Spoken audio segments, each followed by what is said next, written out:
প্রিয় মুসলিম ভাই বোনেরা, আসসালামু আলাইকুম ওয়া রাহমাতুল্লাহ। আমরা জানি পবিত্র মাহে রমজান সমাগত।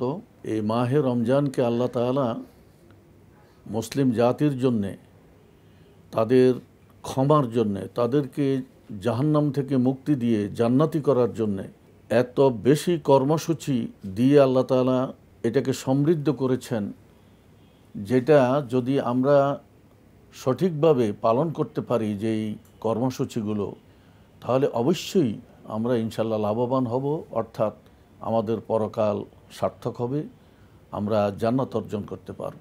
রমজানের একটি ফরজকে 70টি ফরজের সমান করা হয়েছে এবং একটি নফল ইবাদতকে একটির মধ্যে সীমাবদ্ধ না রেখে এটাকে মর্যাদা বৃদ্ধি করে একটি নফল ইবাদতকে একটি ফরজ ইবাদতের সমান করা হয়েছে।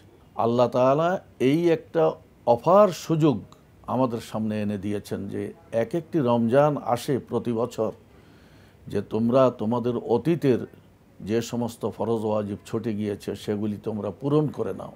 আমরা শুধু গতানুগতিকভাবে রোজা না রেখে পরিকল্পিতভাবে রমজানের এই বহুমাত্রিক কল্যাণের কথা চিন্তা করে যদি আমরা রোজা রাখি, তাহলে আমাদের জীবনকে আমরা গুনাহ থেকে, পাপ থেকে মুক্ত করতে পারব। রমজানের অগণিত যে কর্মসূচি, এর মধ্যে একটা পর্ব হচ্ছে সাহারি খাওয়া।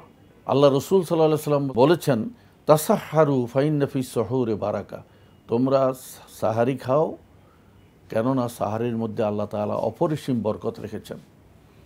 সাহারি কেন খাবো আমরা?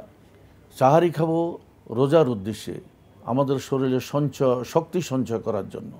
সাহারি খাবো যেহেতু আল্লাহ রসুল বলেছেন এর মধ্যে বরকত রয়েছে। কি বরকত? আপনারা একটু চিন্তা করলে বুঝতে পারবেন। আল্লাহ তাআলা ভোর রাতে এসে মানুষকে ডাকেন, তোমাদের কার কি প্রয়োজন আছে আমার কাছে চাও, আমি সেটা পূরণ করে দেবো। আর এটা হচ্ছে রমজানের সাহারি, যেই রমজানে দোজকের দরজাগুলো বন্ধ, বেহেশতের দরজাগুলো খুলে দেওয়া হয়, রহমত অবারিত, যেখানে সর্বরকমের সুযোগ দিয়ে আল্লাহ ভরপুর করে রেখেছেন, সেই রমজানের ভোর রাতে উঠা, কয়েক রাকাত তাহাজ্জুদের নামাজ পড়তে পাচ্ছেন। সারা বিশ্বের লক্ষ কোটি মানুষ এই সাহারির সময় উঠে আল্লাহর কাছে ফরিয়াদ করছে। তাদের সাথে যদি আপনি হাত উঠান, তাহলে আল্লাহ তাআলা তাদের সাথে আপনাকেও তালিকাভুক্ত করে ক্ষমা করে দিবেন। আর আমাদের পরিবার পরিজন, আবাল বৃদ্ধ বনিতা সকলে উঠে এই যে একটা উৎসবের আয়োজন, একটা সংস্কৃতি, মুসলমানদের মধ্যে যে একটা জাগরণ, আপনার পরিবারের সকলেই আনন্দিত হয়, তার চেয়ে হাজারো লক্ষ গুণ বেশি আল্লাহ তাআলা আনন্দিত হন। সবচেয়ে বড় কথা হচ্ছে যে আমরা ঘুমে থাকলে অনেক সময় ফজরের নামাজ কাজা হয়ে যায়। আমরা সাহারি খেলাম, এরপরে মসজিদে চলে গেলাম, ফজরের নামাজটা কাজা হলো না। অনেকেই বলে থাকে যে আমি রাত্র 1টা-2টার দিকে একটু দেরি করে আমি একসাথে খেয়ে শুয়ে যাই, এটাকে সাহারি বলে না।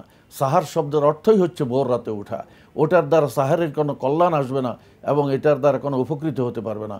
উপকৃত হতে হলে যেভাবে আল্লাহ রসুল যেভাবে ইবাদত করছিলেন সেভাবে করতে হবে, সেভাবে উঠতে হবে।